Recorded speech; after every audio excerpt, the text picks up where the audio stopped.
wabarakatuh wa kalimatul ikhlas wa ala nabiyina Muhammadin sallallahu alaihi wasallam raditu billahi robba wa bil islami dinan wa bi Muhammadin nabiyya wa rasulah rabbi shrah li sadri wa yassir li amri wa hlul 'uqdatam min lisani yafqahu qawli.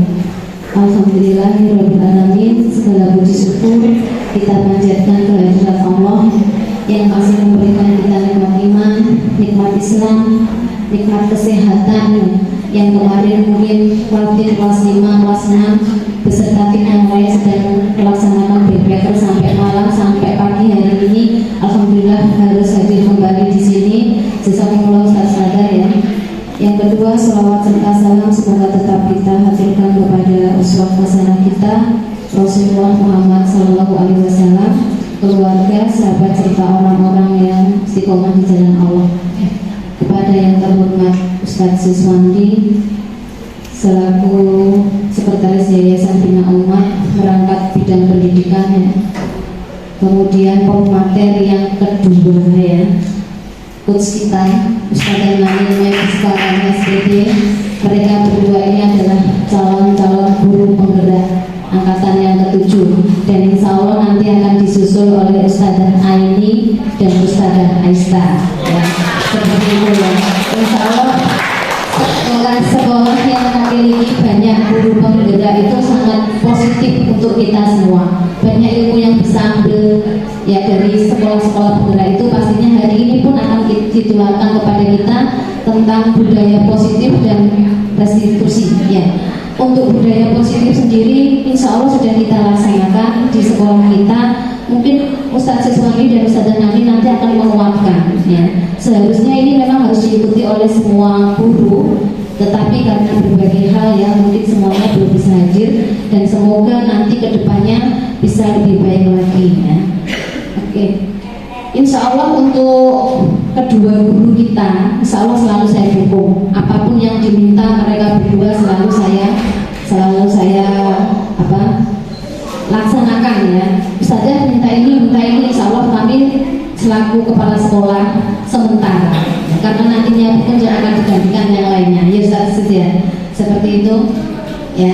Insya Allah kita di sini saling bergantian ya Ustazah ya. Untuk pemateri dua ini saat ini besok kita kedepannya lagi akan menghadapi hal yang sama seperti ini. Semuanya insya Allah, apalagi yang sudah masuk di Depodik mempunyai kesempatan yang sama untuk bisa menjadi calon guru penggerak ya. Alhamdulillah, ini yang pertama, yang perdana untuk kita. Semoga Allah memberikan kemudahan untuk Ustadz Siswandi dan Ustadzah Nani menuntaskan tugas-tugasnya insya Allah sampai bulan Maret ya Ustadzah ya. Setelah itu kalau dinyatakan lulus ada sertifikat ya, sertifikat dari guru penggerak. Semoga yang lain nanti tergerak hatinya juga untuk segera menyusul ya, karena manfaatnya banyak insya Allah itu ya. Bisa dijadikan atau pengganti sertifikasi, katanya begitu ya.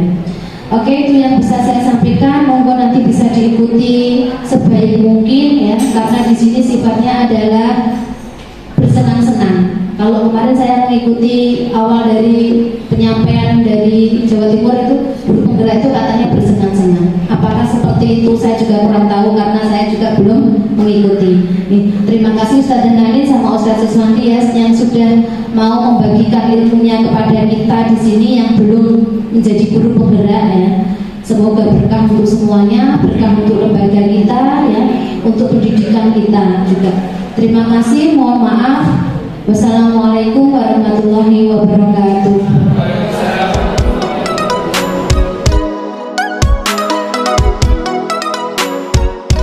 Oke, sebelum kita mulai, nanti kita akan nyanyi bersama. Sebelum nyanyi, akan saya hubungkan dulu ya teman-teman ya. Budaya positif di sekolah ini adalah perwujudan dari nilai-nilai atau keyakinan berdasarkan keberagaman di sekolah, dan itu tujuannya untuk berpihak pada murid dalam rangka mewujudkan profil belajar Pancasila. Jadi dalam guru penggerak itu apa sih intinya dari Pak Nani Makarim itu, kenapa kok meminta untuk melakukan sekolah penggerak, adalah ingin mewujudkan profil pelajar Pancasila itu tadi. Teman-teman tahu lagunya profil pelajar Pancasila? Dia tahu? Ustazah mungkin kita harus dari juga pintar dulu ya. Karena saya suka nyanyi, kita nyanyi. Ada berapa profil belajar Pancasila? Ada 6. Ya, kita bernyanyi bersama. Inilah tujuan dari Pak Nadiem Makarim. Ini mewujudkan ini loh.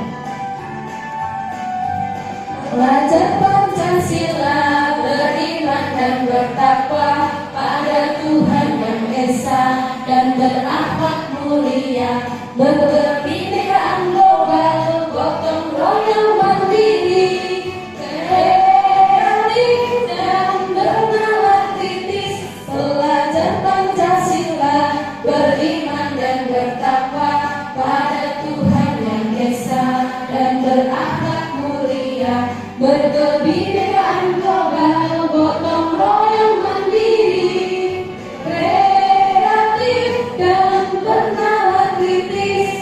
Nah itu ada berapa poin gitu teman-teman? 1, beriman dan bertakwa. Lalu ada berpikir kritis, mandiri, berakhlak mulia. Lalu berkebinekaan global, gotong royong mandiri. Dan yang terakhir adalah bernalar kritis tadi. Kalau dia bisa semuanya teman-teman? Coba semuanya. Selanjutnya teman-teman, ya dari 5 profil belajar Pancasila tadi,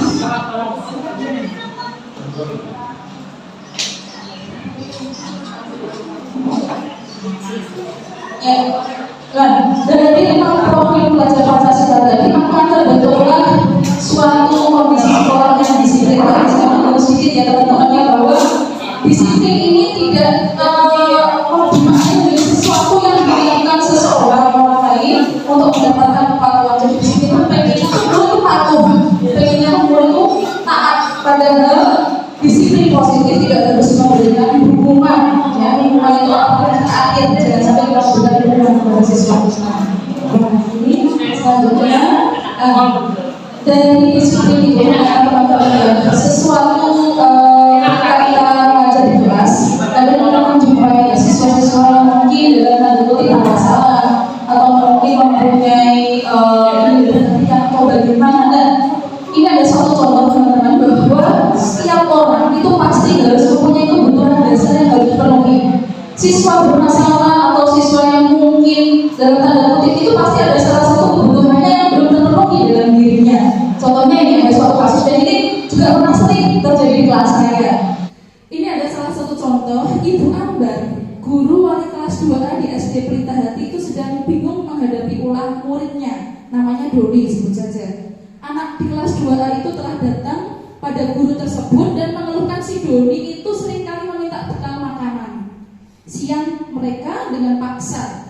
Jika Anda menghadapi situasi seperti Ibu Ambar, apa yang akan Anda lakukan? Menurut Anda kira-kira sih apa sih alasan Doni melakukan hal itu? Pernah nggak ya teman-teman menemukan seperti itu? Ada teman dibawa bekal, terus diminta, aku nggak mau bawa bekal lagi, aku sering dimintain nggak mau lagi, kata ibuku nggak usah bawa, dijaluki di kancaku. Ada yang pernah kayak gitu sering ya? Apa alasannya? Jika teman-teman berada seperti Ibu Ambar, apa yang akan teman-teman lakukan? Apa usulnya? Kayak ini. Jadi ya, terus sekarang ini.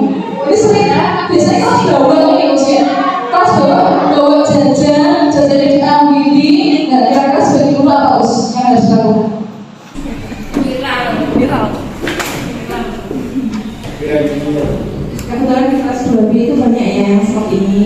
Bukan makasih yang lebih ke bekal snack ya. Jadi anak-anak itu Sebenarnya tahu betul. Sering dibilang saya kalau ngasih tahu ke anak-anak itu, jadi kalian yang bawa bekal itu harus ambil dulu, dicetak semuanya, terus nanti kalau mau ngasih temannya silahkan. Jadi dia harus ambil sendiri, ambil terlebih dahulu. Kemudian kalau ada anak yang seperti Doni ini, kebetulan kelas saya kan kita kan ini di kelas ya, jadi anak yang tidak masuk jatahnya itu saya kasihkan ke Doni itu. Jadi lebih seperti itu. Kalau misalnya si Doni dan anak-anak temannya masuk semua, ya. Jadi saya merelakan snacknya. Maka saya dan kebetulan jatah di kelas kita kan lebih dari cukup. Jadi semoga itu bisa membantu. Pertanyaan selanjutnya, kira-kira apa alasan Doni kok melakukan hal seperti itu terus? Kira-kira apa? Sebenarnya dari kalau saya boleh memberi kesimpulan, mungkin dia bisa menyenangkan di rumah, jadi ingin mencicipi teman yang lain, atau mungkin apa ya, dia lebih minta mencari perhatian. Oh ya. Mungkin itu juga Bisa masuk dua kebutuhan dasar manusia yang Sudah dikomongkan. Terima kasih sekarang. kebutuhan dasar apa saja sih yang harus dimiliki oleh seorang manusia? Ada 5 ya teman-teman ya. Yang paling utama adalah kebutuhan untuk survival, bertahan. Itu pasti kita punya ya, bertahan hidup. Di mana kita butuh kesehatan, kita butuh rumah, kita butuh makanan, merasa aman. Dan itu adalah kebutuhan yang memang harus dipenuhi oleh setiap manusia. Yang kedua adalah kebutuhan kasih sayang dan merasa diterima, love and belonging. Nah, kalau kasusnya si Doni tadi, kalau semuanya dia kurang kasih sayang, kalau dia kurang love and belonging tadi, mungkin di rumahnya dia nggak dikasih bekal sama ibunya. Ibunya kerja dari pagi pulang malam hari. Itu kebutuhan dasar Doni yang belum terpenuhi, sehingga dia minta terus ke temannya karena dia kurang kasih sayang tadi, love and belongingnya tadi. Yang kedua adalah kebutuhan dasar kebebasan atau freedom, di mana kebebasan itu membuat pilihan, menyuarakan pendapat dengan percaya diri, memberikan kepercayaan dengan membuat hal yang baru. Jadi di sini kalau kasusnya si Doni tadi, dia itu tadi betul kata Ustaz, butuh menu yang berbeda mungkin dari di rumah. Dia pengen hal-hal yang baru, dia pengen sesuatu yang baru, dia pengen ngicipi masakan temennya, sehingga dia butuh kebebasan tadi, butuh freedom tadi. Itu yang kedua, mungkin ya kebutuhan dasar yang kedua yang belum dipenuhi oleh Doni. Yang ketiga, kesenangan. Setiap manusia itu juga butuh kesenangan, betul teman-teman? Butuh healing, ya, butuh jalan-jalan. Si Doni, dalam kasusnya si Doni tadi, mungkin Doni itu pengen melihat temannya itu merasa apa ya namanya ya, kalau dia melihat temannya dijahili kan senang ya, ye aku berhasil menjadi temanku. Ada nggak anak-anak seperti itu? Ada banyak, usil, karena dia memang butuh kesenangan, dia butuh untuk memberikan kebutuhan dasar dalam dirinya. Aku butuh Eva, aku butuh temanku itu usil karena aku. Nah, itu mungkin yang ketiga. Dan yang keempat adalah kebutuhan penguasaan atau power. Maksudnya di mana? Maksudnya mungkin dalam kasusnya si Doni tadi, Doni itu merasa dirinya yang paling hebat di kelas. Seketua geng di kelas 2B, tak ambil makananmu. Itu karena dia pengen memenuhi kebutuhan tadi, penguasaan tadi, power. Dia merasa dirinya hebat, merasa dirinya menjadi ketua geng di dalam kelasnya tadi. Nah, itu kemungkinan-kemungkinan yang harus dipenuhi oleh seorang siswa kita yang mungkin terjadi masalah di kelas. Jadi latar belakang siswa melakukan kesalahan itu pasti ada alasannya tadi. Kalau saya bisa siswa yang menyebutkan ada 3 motivasi seseorang melakukan sesuatu, berarti ada 5 alasan kenapa sih siswa kita itu melakukan kesalahan. Jadi tidak harus langsung kita hukum. Kadang saya miris juga ketika melihat anak dihukum disuruh berdiri ketika sholat. Apakah dia sudah tahu apa sih nilai kebajikan yang harus kita berikan kepada mereka? Kenapa kok disuruh berdiri? Apakah itu berhubungan dengan ketika dia terlambat sholat dengan berdiri? Nah, seperti itu yang disampaikan oleh siswa kita tadi. Prinsip kebutuhan dasar manusia. Bila murid melakukan kesalahan, maka guru itu harus mencari tahu apa masalahnya dan kebutuhan dasar apa sih yang belum terpenuhi. Jika guru kurang memperhatikan kebutuhan dasar murid, maka akan mengganggu suasana kelas. Ya. Jadi kalau tadi ada berapa macam kebutuhan dasar? 5. Yang pertama yang paling penting utama apa? Survival. Bertahan. Yang kedua? Yang kedua? Love and belonging. Ya, kasih sayang. Itu butuh kasih sayang. Nah, kalau kurang kasih sayang ya akan jadi masalah pasti mungkin. Ya, kurang senyum.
Duanya ya, Oke, langsung saja.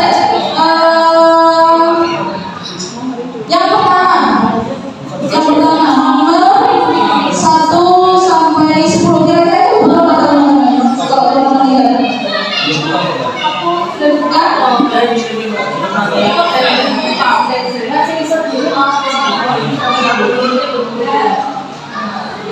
Saya senang berteman, mudah bagi saya berbicara dengan siapapun. Saya suka mengobrol lewat telepon. Saya suka bekerja dengan orang lain. Kira-kira butuh apa teman-teman? Power, yaitu penguasaan. Jadi yang penguasaan itu berarti dia butuh power.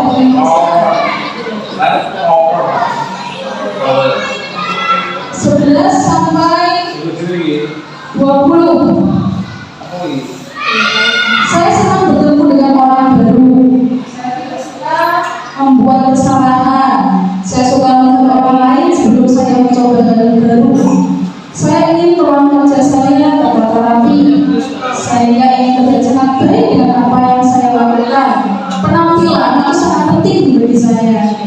Nah, saya takut mencoba hal baru. Saya suka menjadi benar. Saya suka menyelenggarakan aktivitas.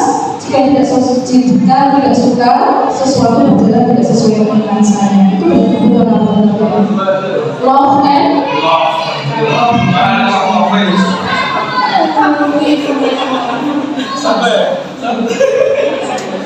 yang ketiga, poin 21. Saya suka memiliki pilihan. Saya orang aktif. Nah, ini kayak Ustaz Afif ini. Apa ini tadi? Saya senang mencoba hal baru. Saya akan bermain sendiri jika saya mau. Ayo, 21 sampai 30. Kebutuhan apa? Freedom. Ini ya.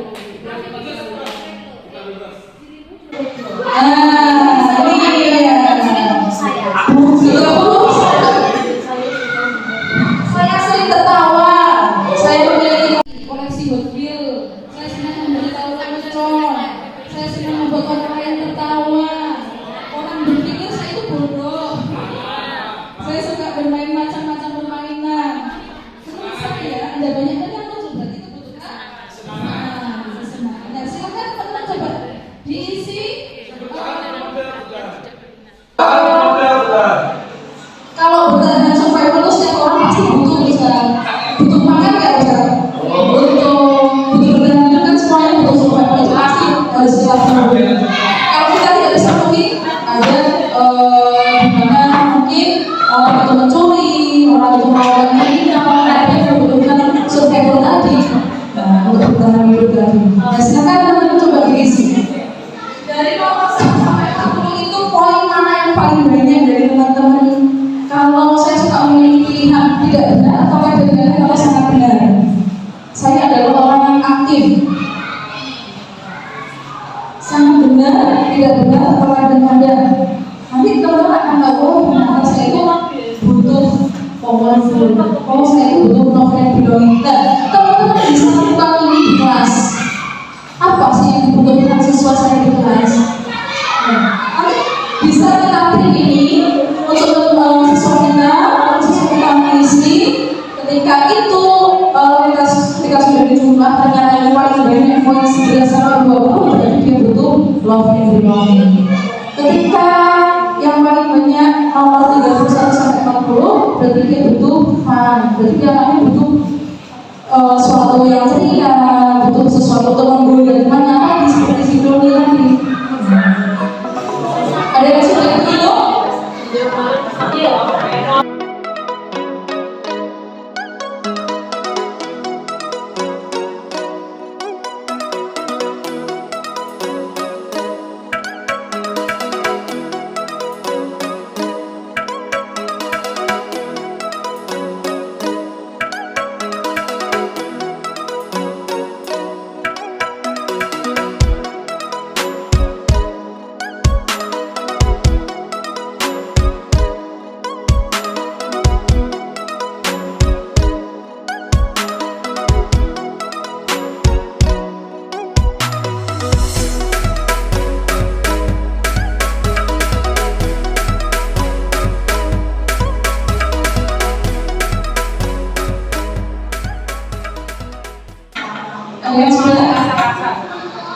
Duanya ya soalnya boleh nanti diprint atau nanti suatu hari kerja nanti teman-teman kasihkan itu ke anak-anak biar anak tahu ternyata si dongeng itu suka ngomong di kelas sama kayak butuh kayak gimana jadi di rumah oh ternyata si maaf siapa itu si ada itu butuh kesenangan butuh freedom butuh kebebasan jadi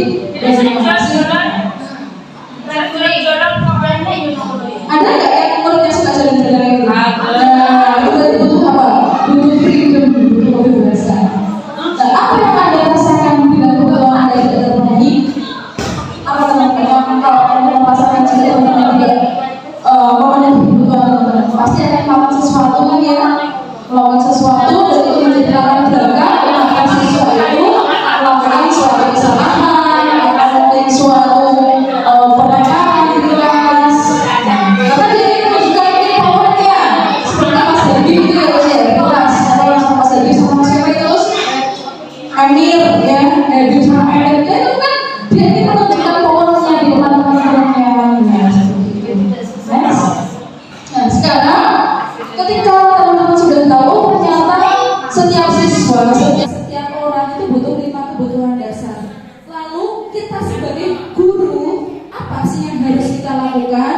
Nah, sebagai guru itu ada 5 posisi kontrol teman-teman dalam melakukan suatu pemecahan dalam kelas. Jadi apa sih 5 posisi kontrol tadi? Yang pertama, nah ini yang sering kita alami pada saat saya itu duduk di bangku SD, SMP, sering dijepit guru, sering disuruh lari, ya.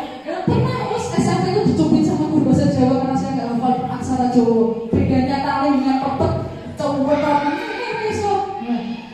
Apa sih posisi kontrol yang harus diterapkan oleh seorang guru? Yang pertama adalah penghukum. Biasanya ini yang sering dilakukan guru-guru kita zaman dulu ya, penghukum. Nada suaranya tinggi, bahasa tubuhnya melotot, jadi menunjuk-nunjuk menggaris kamu itu.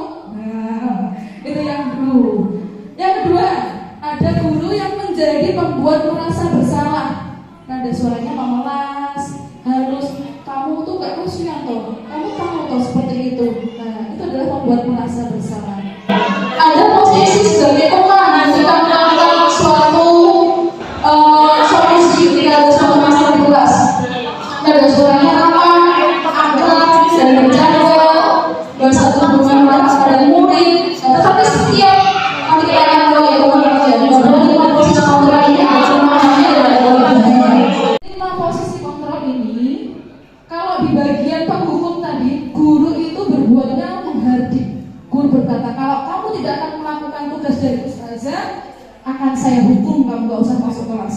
Itu posisi penghukum. Apa hasilnya? Hasil dari guru yang suka menghukum adalah anak akan menjadi suka memberontak, anak akan suka menyalahkan orang lain, dan anak akan suka berbohong kalau kita yang jadi posisi penghukum. Karena dia menghindari hukuman tadi. Itu akibatnya. Siswa berkata apa? Saya tidak peduli. Akibatnya akan mengulangi kesalahan tadi siswa tadi. Posisi yang kedua adalah membuat orang merasa bersalah. Guru berbuat berceramah, seharusnya kamu ini. Kamu tuh tahu nggak sih kesalahan kamu? Itu kan membuat orang merasa bersalah ya. Ya aku salah. Hasilnya apa? Siswa akan menyembunyikan kesalahannya, akan menyangkal dan akan berbohong. Posisi teman. Nah ini yang kadang saya lakukan ini. Terlalu akrab dengan siswa saya masing-masing. Kadang sama saya itu takut, tapi sama guru lain itu nggak takut, karena saya sering memposisikan saya sebagai teman mungkin. Dan di mana membuatkan alasan-alasan untuk siswa-siswanya. Ayo toh, lakukanlah demi ustazah, please. Kalian saya nggak sama ustazah, itu adalah posisi sebagai teman. Apa akibatnya? Posisinya hasilnya akan menjadi ketergantungan kepada si guru tadi, sehingga sama guru lain dia nggak taat. Nah, jadi dia yang takut itu hanya si guru tadi. Aku nggak takut sama ustazah Marida karena dia nggak walasku. Aku takutnya sama ustazah Marida kan walasku. Nah, itu mungkin kita memposisikan sebagai seorang teman kepada anak-anak kita. Posisinya seperti itu. Dan yang keempat, posisi pemantau. Posisi pemantau di mana seorang guru itu berbuat menghitung, mengukur apa peraturannya, apa kesalahannya. Kamu harus tahu apa konsekuensinya, apa akibatnya. Siswa bisa menyelesaikan diri dan apabila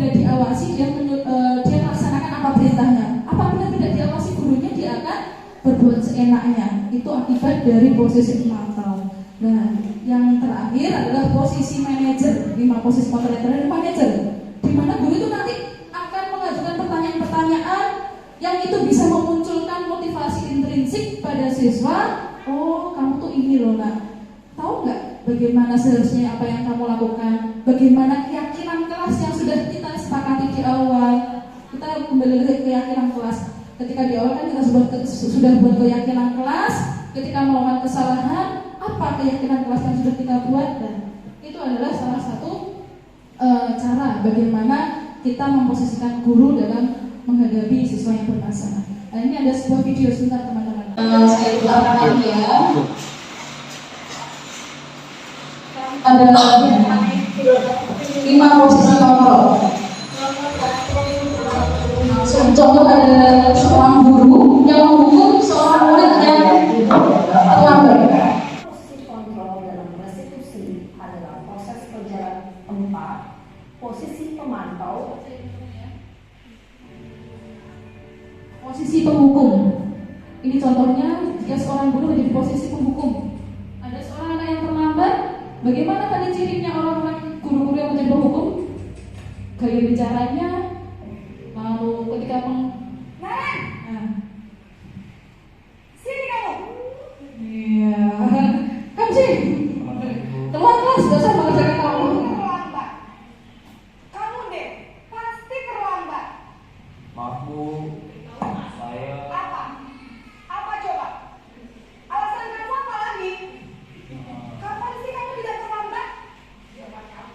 Malas sekali ya kamu jadi anak. saya Dasar pemalas.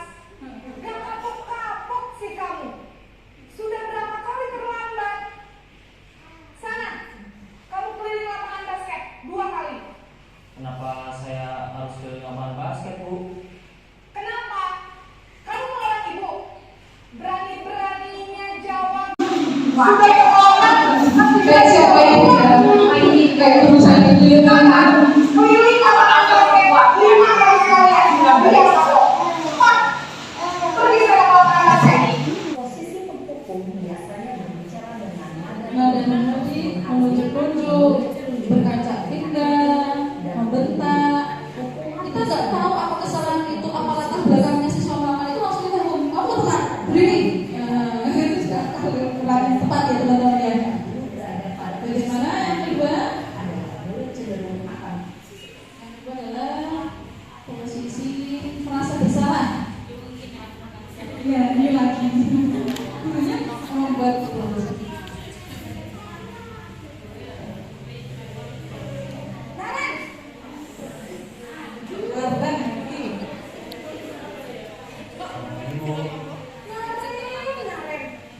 Kamu kenapa terlambat lagi, nak? Ya, Naren. Kamu senang ya bikin ibu susah ya? Nggak merasa bersalah ya muridnya. Kayak akhirnya merasa kayak disindir gitu ya. Disangka ibu tidak bisa menghina kamu. Duh, gimana ini? Maaf Bu, Duh, Gusti Naren. Kamu suka ya sama ibu kedua kepala sekolah? Kamu suka kasihan kok sama Ustaz. Sekarang ibu harus tulis apa ini? Bukan merasa bersalah ini siswa. Ini kamu sudah sering terlambat, Sob. Ini harus apa coba? maaf Bu, maaf sekali. Ya sudah, lain kali jangan Siswa juga sama ya. Siswa tulis. bisa jawab. Maaf ya Bu, maaf.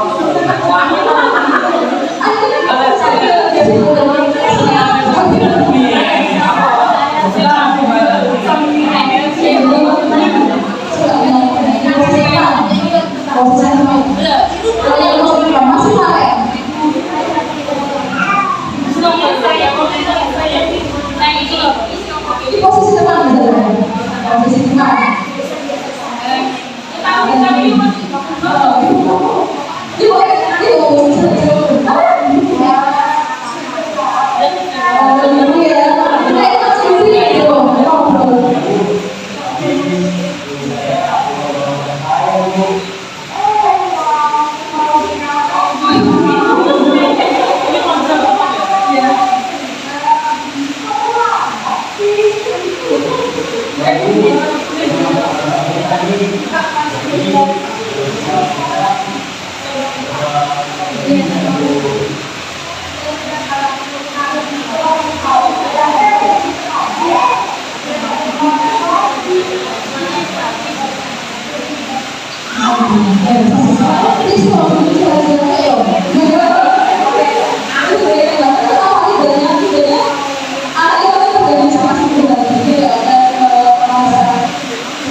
akan bergantung pada satu orang.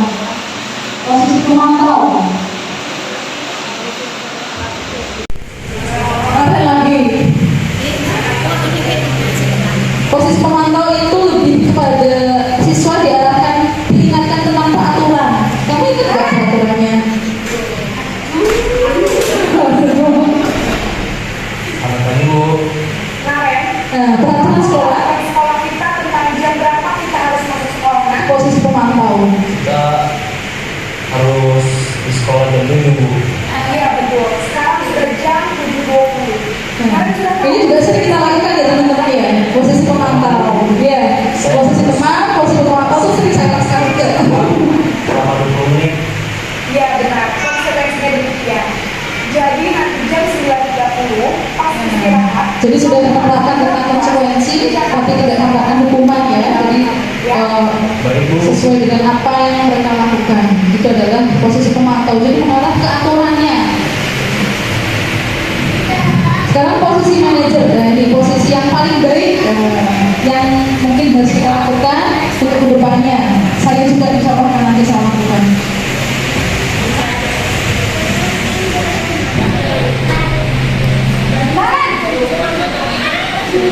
Tapi ini lebih ke diskusi teman-teman. Iya, saya punya Maaf Bu, saya terlambat. Iya, sekolah masuknya jam 7, sekarang sudah jam 7.20. Jadi sekarang bagaimana ya? Jadi anak diminta untuk mencari solusi sendiri, mencari apa yang jalan keluarnya, diajak untuk mencari Sekolah dari mana ya? kembali ke keyakinan sekolah. Sendiri dan orang lain mungkin ya Bu. Setuju. Jadi, apakah kalian yakin kondisi saling menghormati tersebut? Iya Bu, saya meyakininya. Apakah kalian bersedia memperbaiki masalah kekeluargaan ini? Bersedia Bu. Bagaimana kalau memperbaiki masalah kekeluargaan? Jadi anak-anak kan belajar untuk mencari solusi, belajar untuk tidak kita delay, tidak kita berbuat merasa salah.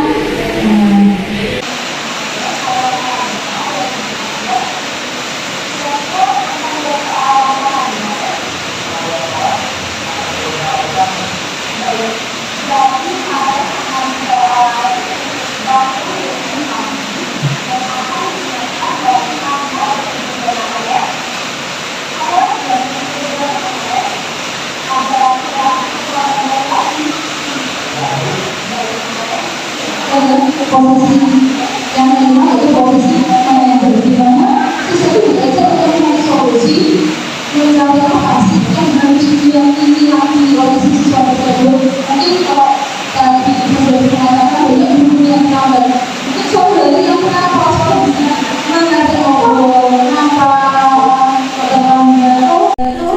itu sudah menurut saya bisa kepala sekolah memberikan nomor baru. Jadi kan mencari solusi kan. Oke, nah itu contohnya. Jadi posisi manajer ini adalah posisi yang insya Allah terbaik ya teman-teman ya.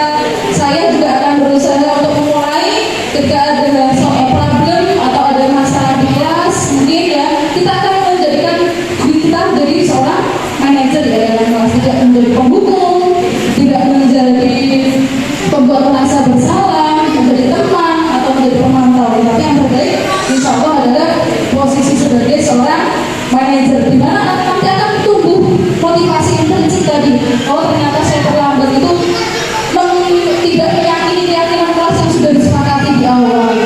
Oh ternyata saya tidak melakukan tanggung jawab yang sudah disepakati di awal, bahwa keyakinan kelas itu harus rukun, keyakinan kelas itu harus saling menghargai, keyakinan kelas itu harus saling menghormati. Kita arahkan kembali kepada keyakinan kelas, kepada profil pelajar Pancasila berakhlak, berbudi pekerti tadi. Jadi anak-anak itu oh ya ternyata dengan terlambat itu aku tidak menghargai ustazah. Oh dengan terlambat itu aku tidak melakukan keyakinan kelas yang sudah disepakati. Tidak hanya kita menghukum, seperti itu. Nah, di sini restitusi tadi yang sudah disampaikan oleh Ustaz Suwandi bahwa proses memperbaiki kesalahan. Restitusi adalah proses memperbaiki kesalahan. Restitusi tidak hanya menguntungkan si korban, tetapi juga orang yang berbuat salah.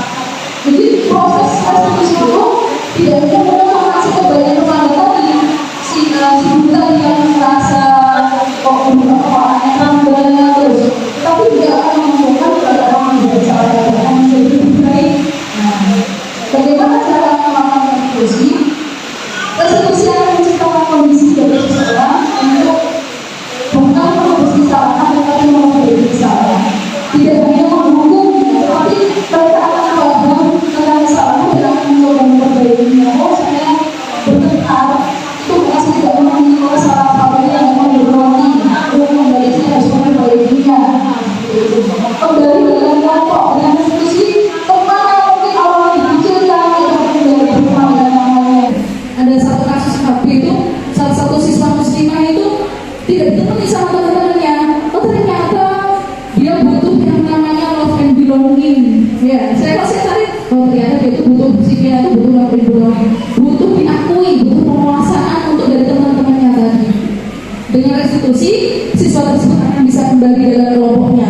Awalnya si muslimah tadi itu nggak mau masuk kelas ya, nggak mau masuk kelas, nggak mau UAS di kelas karena dia merasa salah. Nah, dengan restitusi akan menciptakan siswa tersebut kembali ke dalam kelompoknya dan menjadi kuat pribadinya tentunya karena paham apa kesalahannya.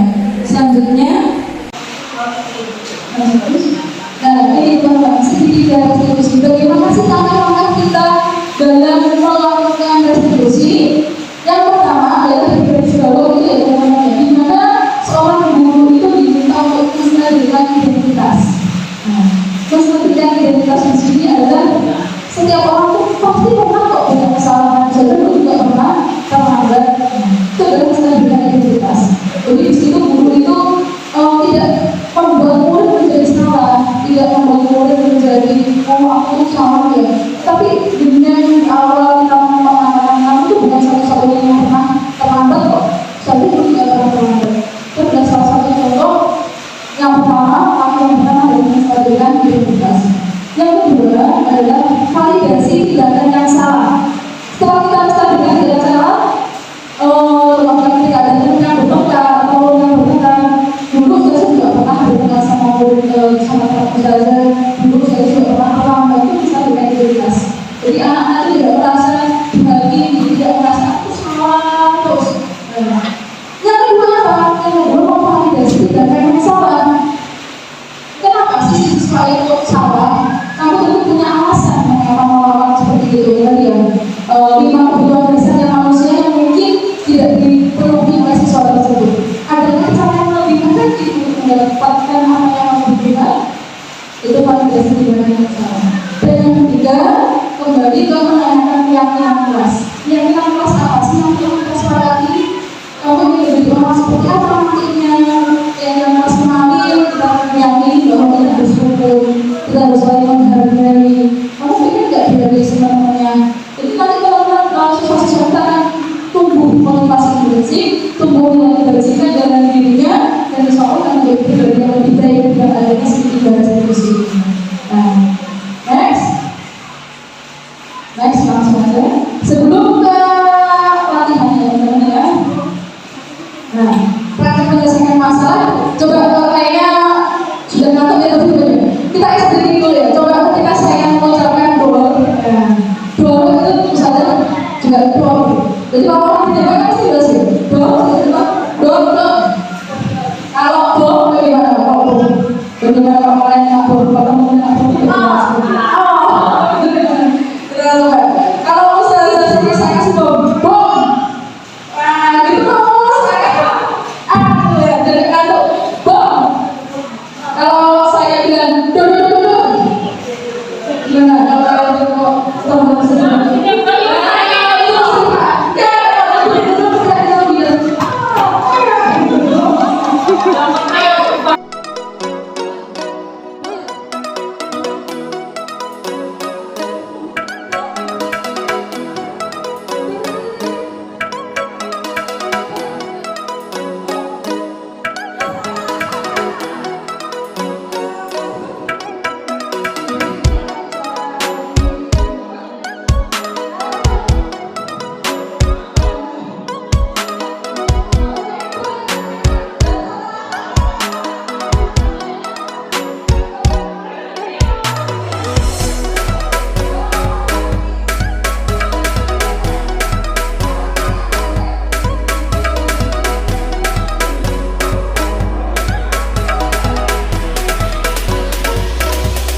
Ini dulu ada sebuah kisah atau kasus ya.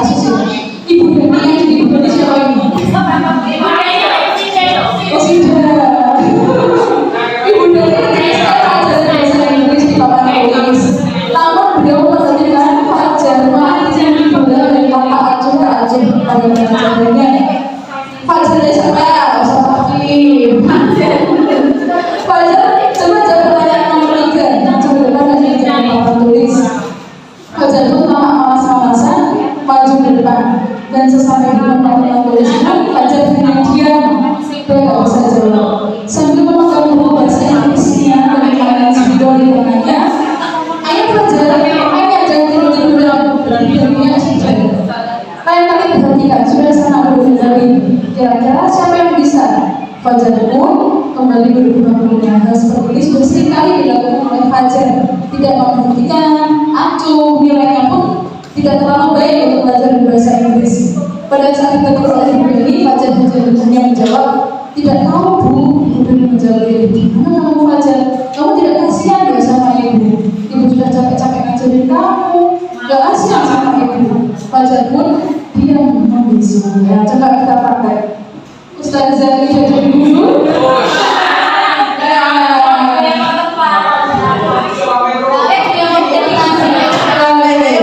Berarti saya ngerti yang di kepala sekolahnya. Coba pertanyaan yang oke, silakan Ustazah. Ustaz Taufik berpura-pura untuk ngantuk, malas-malasan, dan selalu di situ.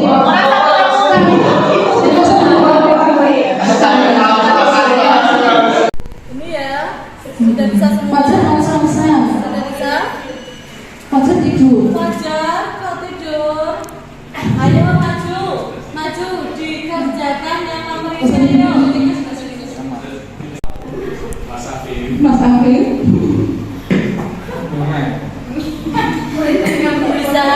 Bisa? Dengan total. Bisa.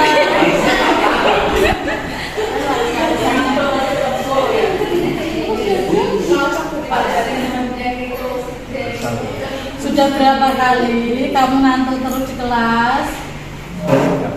Setiap hari. Kalau ngantuk pasti tidak mendengarkan dan bisa memahami apa yang Ustazah sampaikan. Sudah, sekarang Fajar duduk.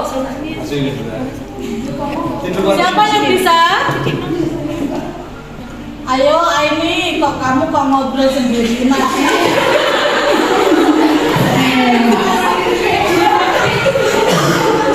Ayo maju Aini menggantikan Fajar karena Fajar bisa menjawab soal satu-satu.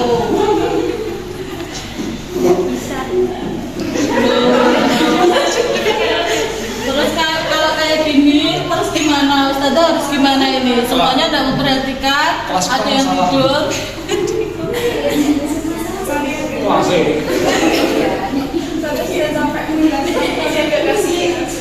Ustazah udah capek. Ustazah sudah sampai ya dari tadi, sudah hampir 2 jam pelajaran loh ya. Kalian tidak ada yang mendengarkan Ustazah. Ustazah capek, kalian tidak kasihan sama Ustazah kayak gini. Kalau kasihan kenapa setiap hari diulang-ulang terus?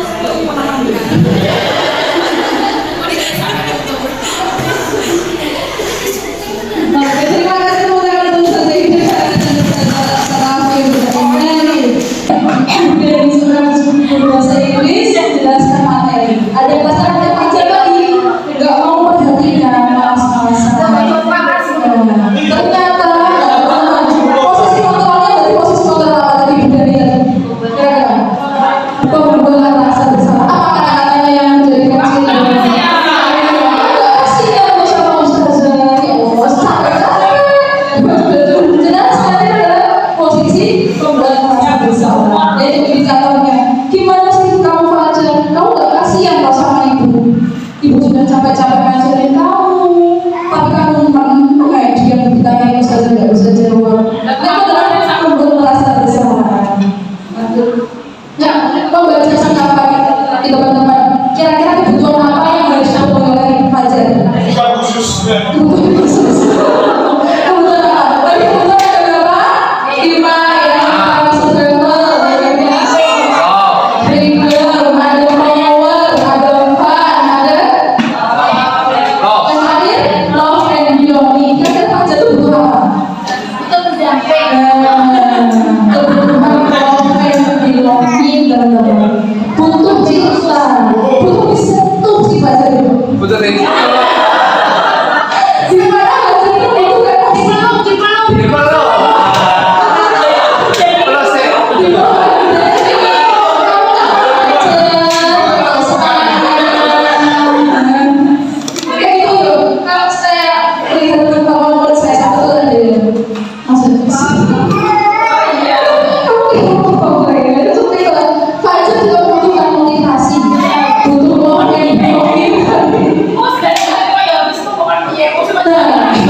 Betul loh yang diomongin tadi. Di peluang saya.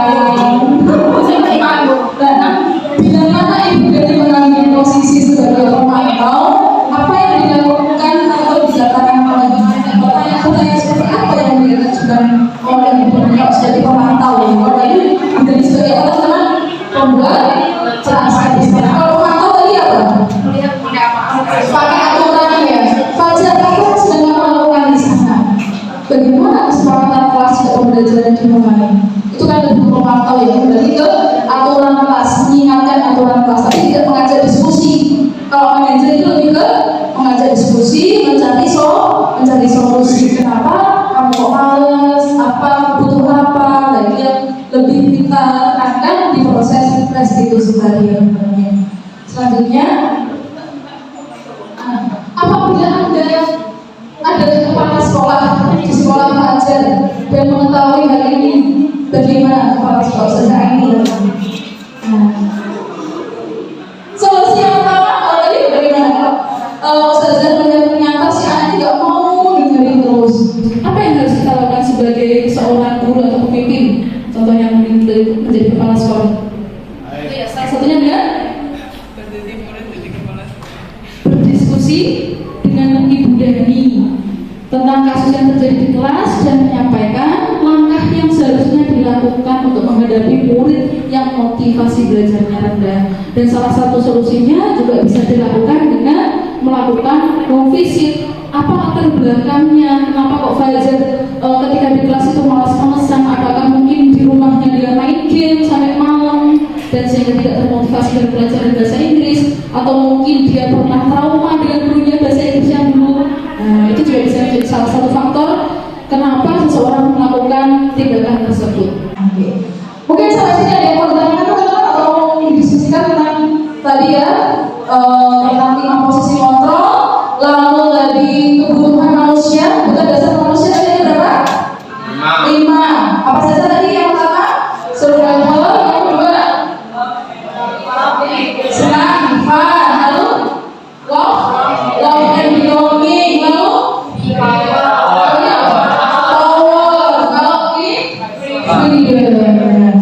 lalu selanjutnya setelah kebutuhan dasar manusia ada 5 posisi kontrol. Yang pertama pendukung ya, yang kedua pemberi rasa bersalah, yang ketiga sebagai teman, yang keempat pemantau, yang terakhir manajer. Terima kasih ya, mau didiskusikan? Kita diskusi, kita sharing. Terus masalah saya di kelas itu seperti ini.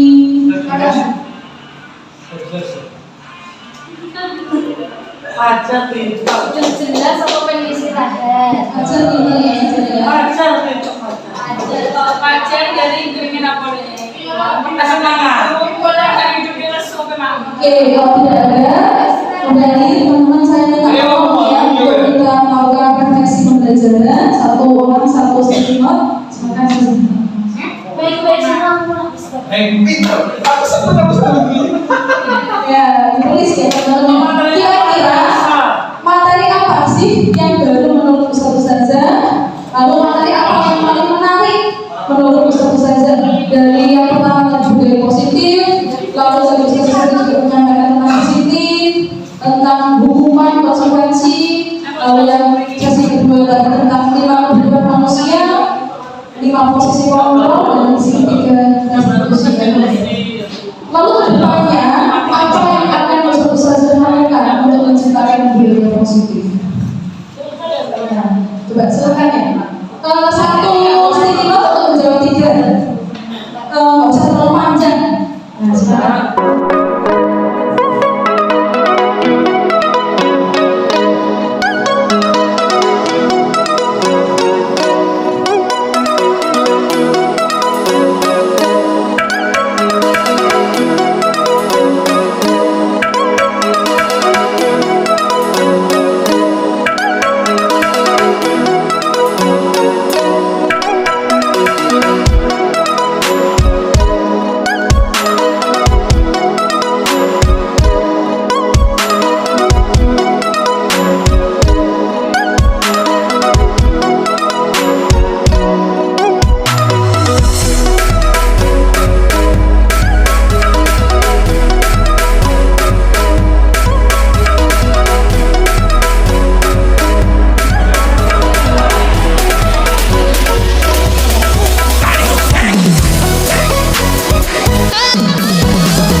Sekarang coba bertanya lagi.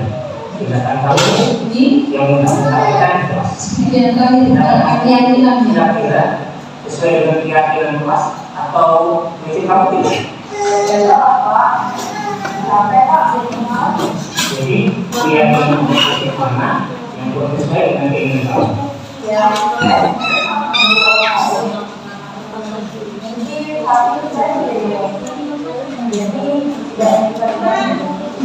Namun yang itu tidak. Ada orang iya, kita saling menghargai. Namun ada juga keyakinan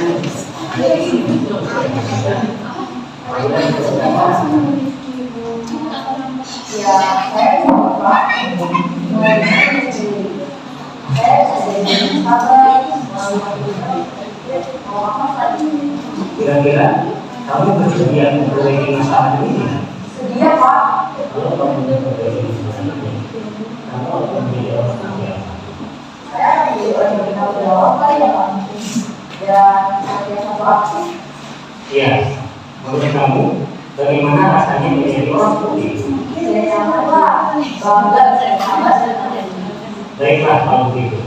Yuk kita pikirkan bagaimana memperbaiki masalah ini.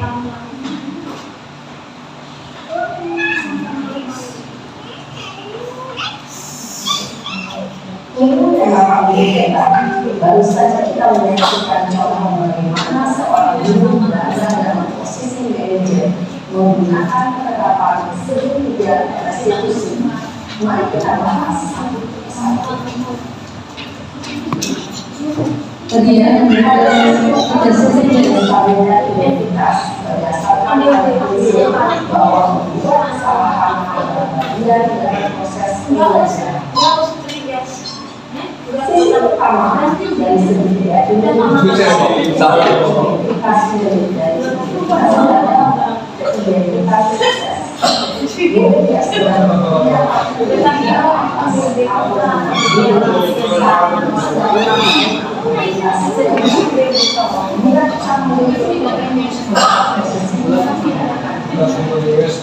langsung jadi bolehnya kesalahan ya.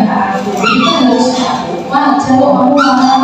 Pastinya sudah tahu kamu tuh kesel sama Abdul. Padahal kasusnya lokasinya ada siswa yang marah yang itu namanya Adil, namanya Mas Adil diem ya. Dia marah sekali, tapi dia kesel dari kelas 1 saya tuh dibully terus. Jadi saya tanya, kamu kenapa kok bisa marah seperti itu? Saya juga pernah mau ke sekolah itu, mesti berikan identitas. Gak apa-apa, kamu boleh seperti itu. Tapi efeknya jika kamu melakukan seperti itu, nanti dia nggak tahu terpancing-pancing, dia nggak saya mau garis betul, nanti mau buka semuanya. Tiba-tiba dia kan tahu bagaimana seharusnya aku lebih bersabar. Kenapa sih kok kalian harus bersepatu? Kenapa sih kok kalian harus melakukan amak surut? Amak surut itu tujuannya seperti ini loh. Kalian akan dilindungi Allah dari pagi sampai siang. Tidak hanya sekedar melakukan rutinitas, saja nggak mau kalian melakukan murojaah itu untuk agar tidak dimarahi Ustaz. Enggak, saya nggak butuh itu. Tetapi kembali kepada motivasi kalian. Kalian membaca Al-Quran itu dapat pahala. Kalian membaca Al-Quran itu akan disayang oleh malaikat, dikelilingi oleh malaikat. Itu kan kita kembalikan lagi ke anak-anak. Ada untuk motivasinya. Jadi anak-anak ketika ke sekolah itu, oh iya ternyata Ustaz itu seperti itu, senang gitu kan. Jadi tidak hanya sekedar jadwalnya nikmati, lalu harus taat, jadwalnya murojaah harus ikut tahfidz, dan seperti itu. Jadi Kehadiran meminta kita untuk muncul motivasi intrinsik pada diri siswa, sehingga siswa kedepannya menjadi lebih baik tadi ya, bahagia dan sejahtera itu tadi. Jadi itu mungkin ada yang mau didiskusikan teman-teman. Siswanya enggak? Sudah selesai ya, sudah selesai. Materi apa yang baru selesai? Silakan boleh ditambah sekali, jatuh sekali dulu. Bagus.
positif yang kita dengarkan tadi, yang kami dapatkan dari dalam kunjungan ini, didasari dari Kementerian Giat Jiwantoro dan Kementerian Barat. Ini yang harus kita pahami bersama bahwa kita adalah sekolah Islam terpadu. Ya, jadi sebaik apapun yang seringkali kami sampaikan ya, dan sebaik apapun materi yang disampaikan, teori yang kita dapatkan, ya, bahwa kita ini kan berhadapan dengan seorang siswa yang memiliki hati, ruh, dan jiwa. Sebaik apapun metode yang kita terapkan, ya, jika tidak menggunakan seperti yang Allah ajarkan dalam Al-Quran itu, tidak akan sampai dalam hati dan jiwa. Ini harus prinsip ini harus kita pegang. Karena itu, setiap kita mendapatkan materi dan menerapkan materi itu harus juga dikaitkan dengan nilai-nilai yang terkandung dalam Al-Quran. Materi tentang tiga restitusi tadi yang disampaikan itu bisa ditambahkan dengan nilai-nilai yang terkandung dalam Al-Quran. Ketika kita berdialog dengan anak, ketika menuliskan masalah, harus berikan sentuhan-sentuhan terkait Al-Quran dan Sunnah. Berikan sentuhan-sentuhan terkait bagaimana Rasulullah mengajarkan kepada anak-anaknya, kepada para sahabat, dan itu dikuatkan di situ. Karena kami yakin dengan kita menyampaikan itu nanti akan terbuka terhadap diri anak. Itu pesan dari kami. Selamat mencoba mempraktikkan segitiga restitusi dari kami. Assalamualaikum warahmatullahi wabarakatuh.